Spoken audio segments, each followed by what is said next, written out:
Salut à tous, et aujourd'hui on se retrouve dans une nouvelle rubrique, celle des preuves. Si tu es sceptique ou tu es comme l'apôtre Thomas, alors cette rubrique devrait te convenir. C'est parti! Au cours des dernières décennies, des scientifiques du monde entier ont fait des découvertes montrant clairement qu'un concepteur intelligent est responsable de la création de l'univers. Beaucoup croient que l'univers tout entier est né à partir de rien, par hasard. Mais si vous y pensez vraiment, du rien ne pourrait pas faire naître l'univers, puisque du rien ne produit que du rien. Tout ce qui vient à exister se doit avoir une cause. Cependant, beaucoup croient qu'obtenir un système solaire comme le nôtre, avec une planète adaptée à la vie comme la Terre, ne serait pas si difficile. Mais de nombreux scientifiques désapprouvent cela et ont apporté des preuves accablantes soutenant leur position. Par exemple, beaucoup de forces dans l'univers sont équilibrées avec précision et permettent entre autres de rassembler la matière. Sans ces forces, les galaxies, les planètes et les étoiles n'auraient jamais pu se former.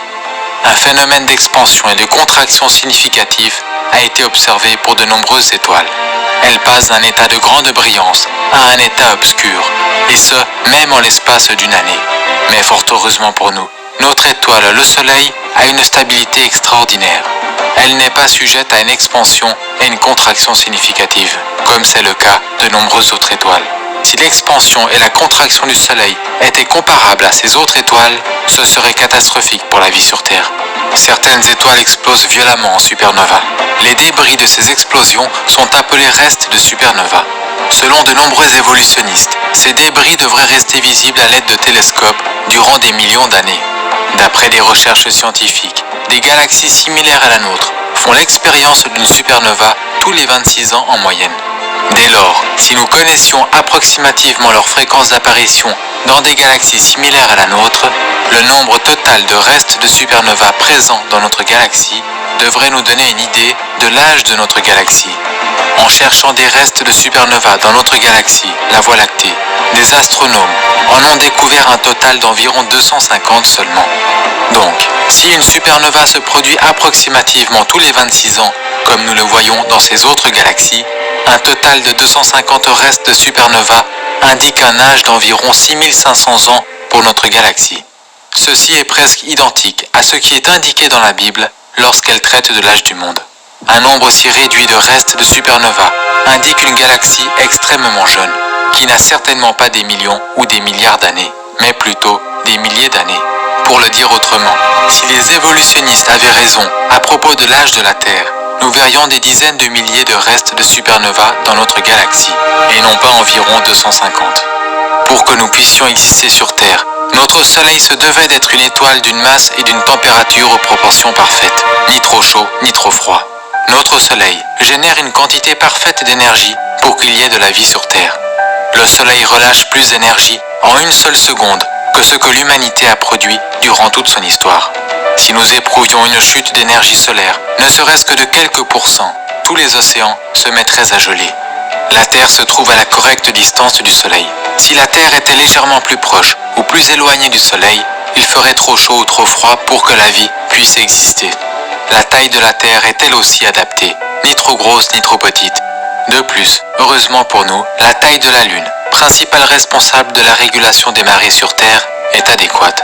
Ceux-ci ne sont que quelques exemples d'une longue liste de facteurs qui se doivent d'être exacts, aussi bien sur le plan cosmique que terrestre, pour que la planète puisse accueillir la vie. Dans beaucoup de cas, si vous altérez quelque peu ces facteurs, équilibrés avec précision, la vie serait impossible sur Terre. Sur Terre, de nombreuses formes de vie sont complètement dépendantes les unes des autres. Des exemples de ceux-ci sont les insectes et les plantes telles que les abeilles et les plantes porteuses de pollen. Si les plantes ou bien les abeilles évoluaient l'une avant l'autre, les deux n'auraient pas survécu. Elles doivent avoir vu le jour au même moment. Les bassins océaniques et l'atmosphère de la Terre ont le mélange exact et le bon équilibre en gaz. Si l'on changeait ces gaz de quelque façon, la vie animale et végétale sur Terre mourrait.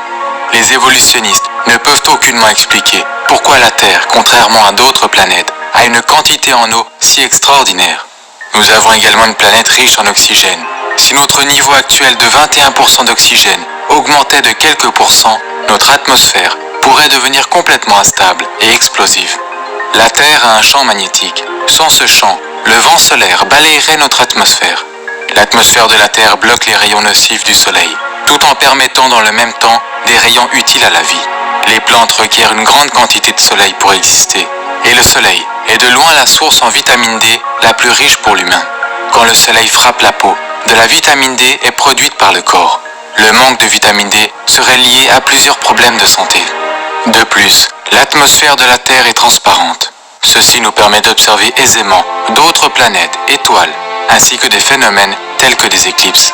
Une éclipse totale du Soleil n'est possible que parce que le Soleil est 400 fois supérieur à la Lune et environ 400 fois plus éloigné de la Terre. Il en résulte que durant une éclipse totale du Soleil, depuis la Terre, le Soleil et la Lune apparaissent comme ayant la même taille, permettant ainsi une parfaite correspondance. Et ce n'est que grâce à ces éclipses totales du Soleil que nous avons été capables de faire des découvertes scientifiques qui sinon n'auraient jamais vu le jour. Les évolutionnistes croient que le Soleil, la Terre et la Lune se formèrent lorsque naquit notre système solaire il y a près de 4,5 milliards d'années. Mais la Lune s'éloigne davantage de la Terre chaque année. Donc, si la Lune avait été trop éloignée ou trop proche de la Terre au temps où les humains subsistaient, des observateurs sur Terre n'auraient jamais pu observer le phénomène d'une éclipse solaire totale. Ainsi, selon les évolutionnistes, l'incroyable spectacle qu'offre une éclipse totale du Soleil ne pourrait se voir que dans une minuscule fenêtre de temps dans l'existence du système solaire. N'est-il pas intéressant que l'humanité ait vu le jour précisément durant cette période de temps où l'on pouvait assister à l'événement d'une éclipse totale du Soleil? Un autre problème majeur pour les évolutionnistes est que la Lune aurait été extrêmement proche de la Terre par le passé. En réalité, la Lune se serait rapprochée à tel point qu'elle aurait touché la Terre il y a bien moins de 4,5 milliards d'années en arrière. Les évolutionnistes affirment que notre système solaire émergea d'un nuage de poussière tourbillonnant. Dès lors, la composition de diverses planètes ainsi que leur température devrait être identique, mais ce n'est pas le cas. Ceux qui adhèrent à la théorie du Big Bang croient en réalité que toute matière dans l'univers fut concentrée à l'origine dans quelque chose de plus petit qu'une tête d'épingle, qu'elle explosa ensuite, s'étendit, et qu'en sortit le système ordonné de choses que nous voyons aujourd'hui. Néanmoins, il y a de gros problèmes avec la théorie du Big Bang. En premier lieu, si vous aviez concentré toute la masse de l'univers dans ce point de départ, plus petit qu'une tête d'épingle, la gravité aurait été si forte que rien n'aurait été en mesure de s'en échapper. Deuxièmement, les explosions ne produisent pas l'ordre, elles détruisent l'ordre. Il serait donc impossible qu'un nombre de choses ordonnées, presque infini, émerge d'une explosion.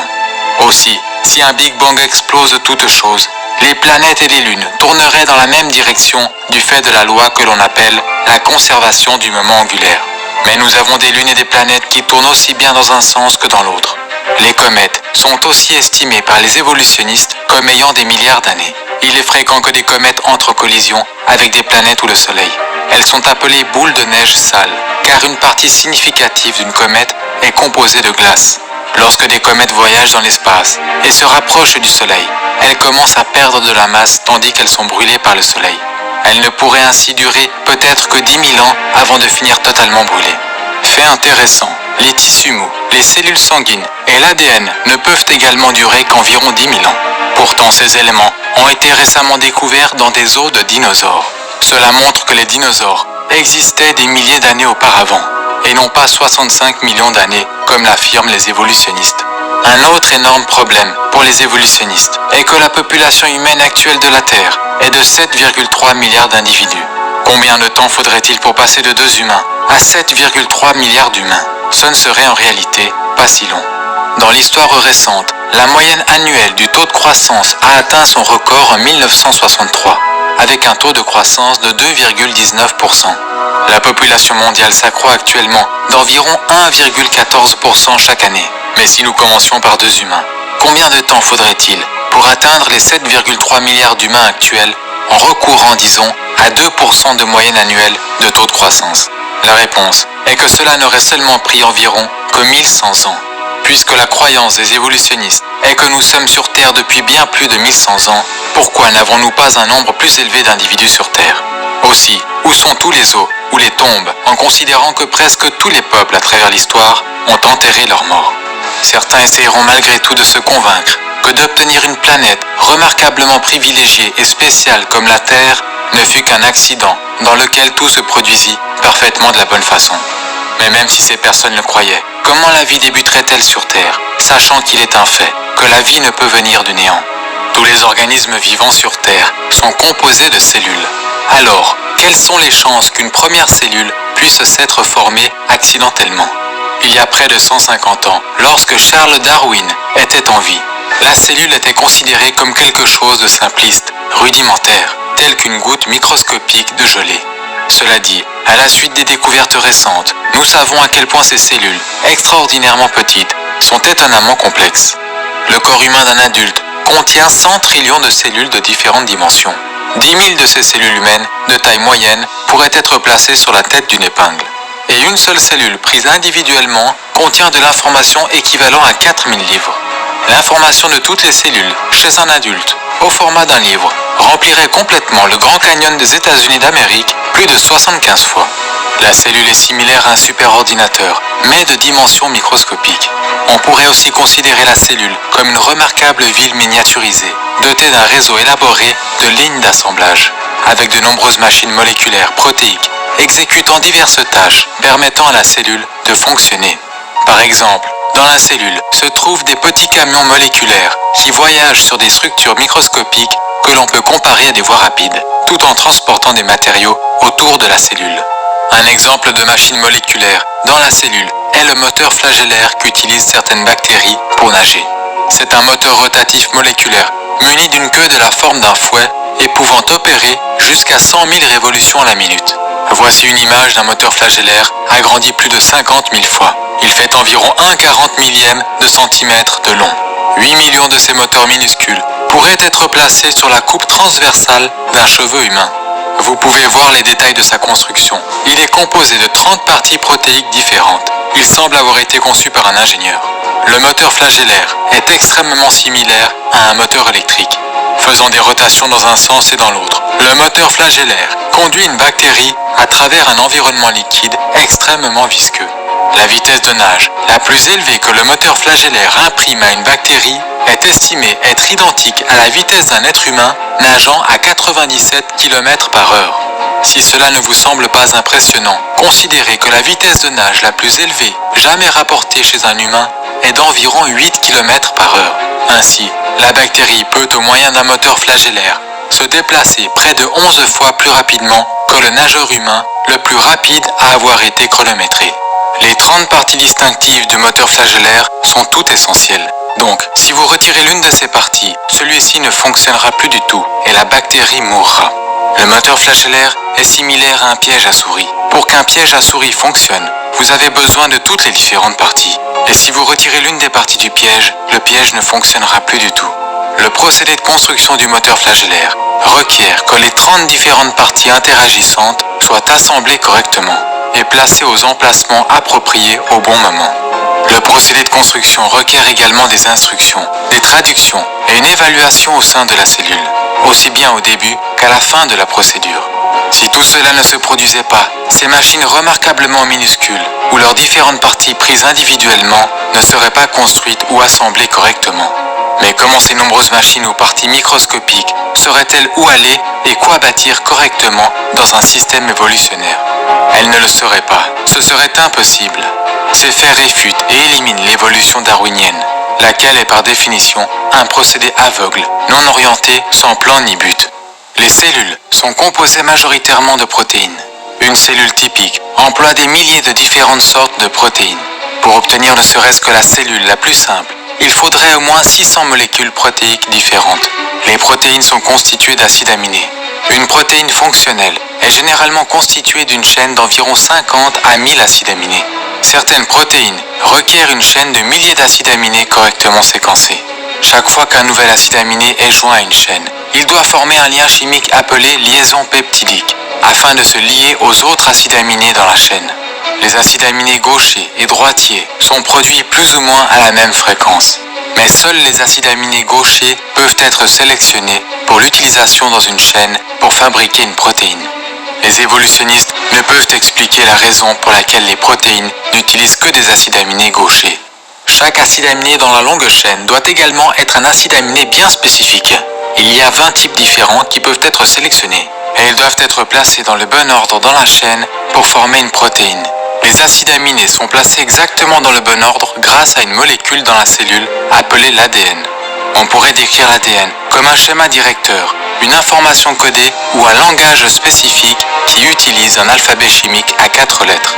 Les lettres chimiques ou le code de l'ADN sont l'ensemble des instructions destinées aux machines de la cellule afin de savoir comment assembler correctement des acides aminés dans la chaîne pour fabriquer des protéines.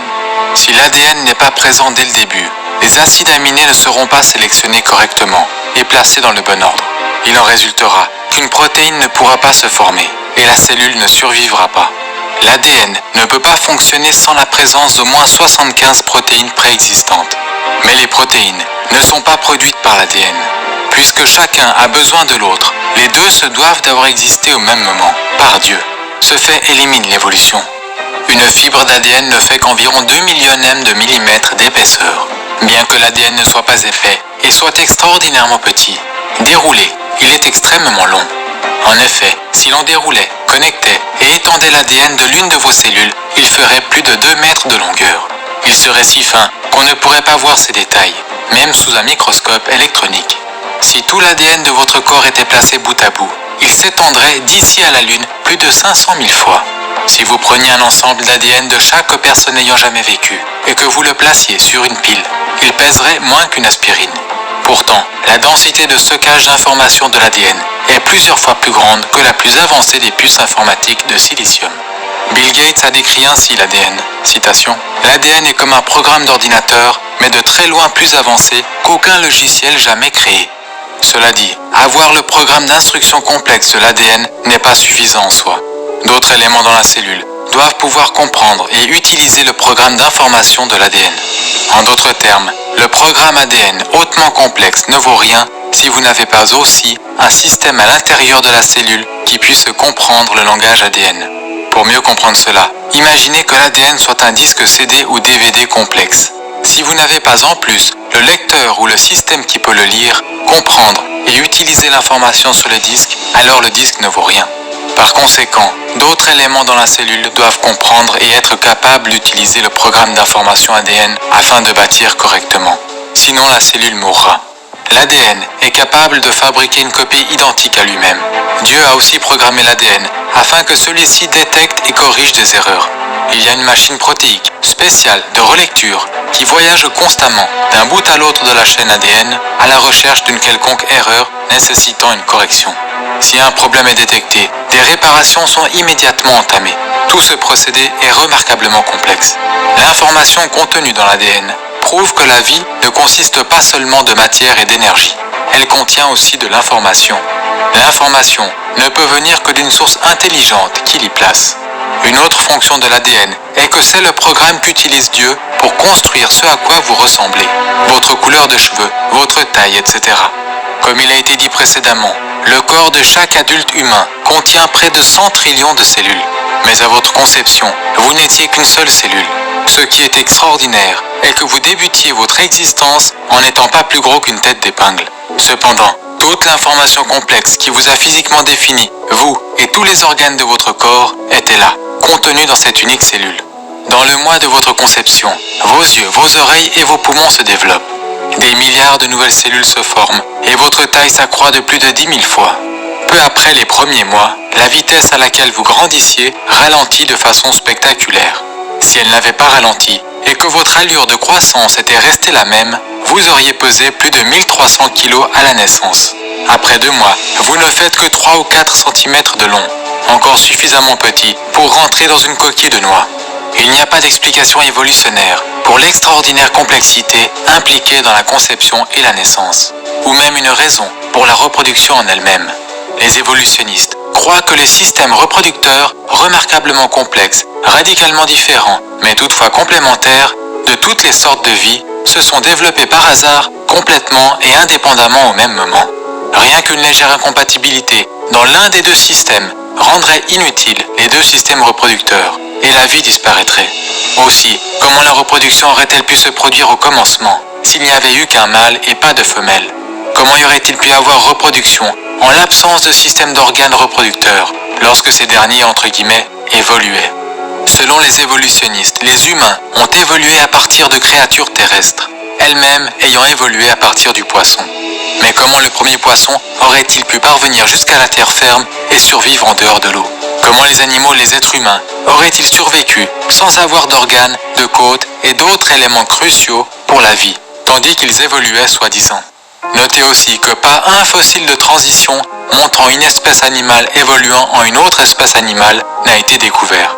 Et les soi-disant chaînons manquants, qu'utilisent certains pour prétendre que les singes ont évolué en êtres humains, se sont tous avérés être soit totalement singes, soit totalement humains, soit faux. Les évolutionnistes n'ont également aucune explication pour la conscience ou l'origine du système immunitaire. Par exemple, les globules blancs dans le sang attaquent les mauvaises bactéries dans notre corps. Celles-ci traqueront et prendront en chasse les mauvaises bactéries dans des missions de délogement et d'élimination. Pour agir de la sorte, elles doivent disposer de l'information programmée qui leur permette de faire la différence entre l'ami et l'ennemi. À moins que tout ceci n'était en place et travaillait dès l'origine de la vie, une condition qui écarte l'évolution, les bactéries et autres agents infectieux auraient gagné et nous n'aurions pas survécu. Les évolutionnistes n'ont pas d'explication pour la très complexe et pourtant parfaite précision avec laquelle le corps coagule le sang. Un désastre pourrait survenir si le sang ne coagulait pas au bon moment et au bon endroit. Si le sang se mettait à coaguler au mauvais endroit, par exemple dans vos poumons ou dans votre cerveau, vous pourriez mourir. Si le sang se mettait à coaguler trop longtemps, après qu'une quantité trop importante de sang ait été drainée ou que la plaie n'ait pas été entièrement recouverte, vous pourriez mourir. Si la coagulation sanguine n'était pas restreinte uniquement à la zone de coupe, tout votre système sanguin pourrait se solidifier. L'évolution n'a aucune explication pour la coagulation sanguine. Car comment votre corps saurait-il automatiquement quand et où débuter le processus de coagulation du sang si une information intelligente interne n'était pas présente pour le guider? Et en parlant de sang, quel élément a paru le premier? Le sang ou le cœur qui pompe le sang? La peau a-t-elle évolué avant le sang? Si c'est le cas, comment a-t-elle survécu? La vérité est que pour que l'humanité puisse survivre, toutes ces choses se devaient d'être complètement développées et présentes ensemble, dès le commencement. Le cerveau humain, qui pèse plus d'1 kilo, est l'arrangement ordonné de matière le plus complexe de l'univers. Le cerveau d'un humain adulte contient 100 000 milliards de connexions électriques. C'est plus que toutes les connexions électriques de tous les appareils électriques du monde. À l'arrière de votre globe oculaire se trouve la rétine. Elle fait moins de 7 cm². Pourtant, ces 7 cm² contiennent plus de 137 millions de cellules photosensibles, et toutes sont branchées au cerveau. L'œil humain peut se soigner tout seul et est auto-nettoyant. L'œil a également une mise au point automatique, permettant de distinguer des millions de couleurs. Si votre œil se décalait, ne serait-ce que d'1 degré, vous verriez double. Ces faits ne constituent qu'une partie des preuves qui démontrent que nous avons été créés par Dieu. Et nous trouvons une preuve évidente de la puissance créatrice de Dieu et de son intelligence, non seulement dans la création de l'homme, mais aussi dans l'extraordinaire complexité des animaux et des insectes. Ceci est couvert en détail dans la série de vidéos en anglais, ces incroyables créatures qui défient l'évolution. Certains croient que la complexité de la vie et de l'univers peut s'expliquer par la possibilité qu'une race extraterrestre l'ait créée. Mais croyez-vous vraiment que des extraterrestres aient le pouvoir de créer la Terre? Et qu'en est-il de quelque chose de la taille du Soleil? Plus d'1 million de planètes Terre pourraient tenir dans le Soleil. Le Soleil est également très chaud. Donc, comment les extraterrestres auraient-ils fait pour l'assembler et le construire? Comment auraient-ils fait pour s'en approcher suffisamment pour le construire et s'en écarter rapidement sans mourir après l'avoir allumé? Les conditions en dehors de la Terre, dans l'espace, sont selon les preuves trop hostiles pour que la vie y existe. Par exemple, une explosion prolongée au rayon cosmique dans l'espace peut être fatale. Ne serait-ce que les températures extrêmes dans l'espace rendraient pratiquement toute forme de vie soit beaucoup trop chaud, soit trop froid. On y trouve également des gaz empoisonnés, des radiations dangereuses, des explosions gigantesques, des forces gravitationnelles extrêmes et un manque d'atmosphère et d'éléments chimiques spécifiques pour que la vie puisse exister. Or, un grand nombre d'astronomes croient que la vie a évolué sur Terre et par conséquent, selon eux, elle a dû aussi évoluer sur d'autres planètes dans l'espace. Néanmoins, si cela était vrai, beaucoup de races extraterrestres sur d'autres planètes, plus vieilles que la nôtre, devraient exister. Certains d'entre eux seraient de loin plus avancés technologiquement que nous le sommes. Il en résulterait que ceux-ci nous auraient envoyé un signal radio à travers l'espace que nous pourrions capter, ou ils nous auraient atteints avec leurs vaisseaux ou leurs robots. Mais nous n'avons jamais trouvé de robots extraterrestres, ni d'extraterrestres en tant que tels, ni de vaisseaux extraterrestres ou toute pièce provenant de leur vaisseau. Voici quelques-unes des caractéristiques de vol rapportées sur les ovnis. En vol, les ovnis changent fréquemment de taille, de couleur ou de forme. Plusieurs ovnis se réunissent pour fusionner en un seul ovni, et un ovni se change instantanément en plusieurs ovnis. Beaucoup de témoins d'apparitions ovnis ont décrit ces changements instantanés dans la taille et l'aspect des ovnis en disant que les ovnis semblaient être vivants. Les ovnis apparaissent parfois sur des photographies et d'autres fois non. La plupart des témoins d'apparitions ovnis ne rapportent pas avoir vu un objet ou un vaisseau, mais une lumière inhabituelle se déplaçant dans le ciel. Parfois, les ovnis apparaissent et disparaissent instantanément sous les yeux des observateurs et passent à travers d'objets physiques. Ce type de comportement signifie que les ovnis ne peuvent pas être du monde matériel, mais doivent être une sorte de phénomène spirituel. Reposant sur l'activité observée des ovnis, plusieurs ovniologues parmi les plus considérables du monde ne croient plus à présent que les ovnis puissent appartenir au monde matériel. De plus, la plupart de ceux qui prétendent avoir été enlevés par des ovnis ne se souviennent entre guillemets de leurs soi-disant expériences qu'après avoir été placés sous hypnose. Ce qui prouve que leurs soi-disant expériences avec des extraterrestres n'étaient pas réelles. Ces sujets sont traités avec plus de détails dans mon livre traduit en français « Les ovnis, activités démoniaques et canulars élaborés destinés à tromper l'humanité ». Si les extraterrestres existaient vraiment, il ne leur faudrait pas longtemps pour découvrir ce qu'ils doivent savoir à propos des terriens. En conséquent, ils nous auraient déjà envahis, détruits ou se seraient clairement révélés à l'humanité. L'Organisation de recherche pour une intelligence extraterrestre a scruté le ciel depuis des décennies à la recherche d'une vie intelligente, mais ils n'ont jamais détecté le moindre signal en provenance de l'espace qui indiquerait l'existence d'une race extraterrestre. Ceux qui cherchent des extraterrestres ont dit que s'ils détectaient ne serait-ce qu'un signal complexe, celui-ci prouverait qu'une intelligence en est à l'origine. Mais pourquoi ceux-ci n'appliquent-ils pas le même raisonnement et n'emploient-ils pas le même procédé de pensée pour l'ADN ? Ce faisant, ils réaliseraient que l'information complexe dans l'ADN prouve qu'une intelligence l'y a placée. Car dès que vous trouvez une information complexe, elle remonte toujours à une intelligence. Le meilleur livre réfutant la théorie de l'évolution sous tous les aspects de la science, y compris des preuves scientifiques d'un déluge mondial, est le livre Au commencement du Dr Walt Brown. Vous avez aussi la possibilité de visionner le DVD Percer le mystère de la vie. Ma vidéo Création et Miracle version condensée est une autre vidéo traitant de la création. J'espère que cette vidéo vous aura tous plu. Merci de l'avoir visionnée. Et surtout, n'hésitez pas à liker et à vous abonner et à activer la cloche des notifications et à me suivre sur les réseaux sociaux. Chose étant faite, que Dieu vous garde et vous bénisse.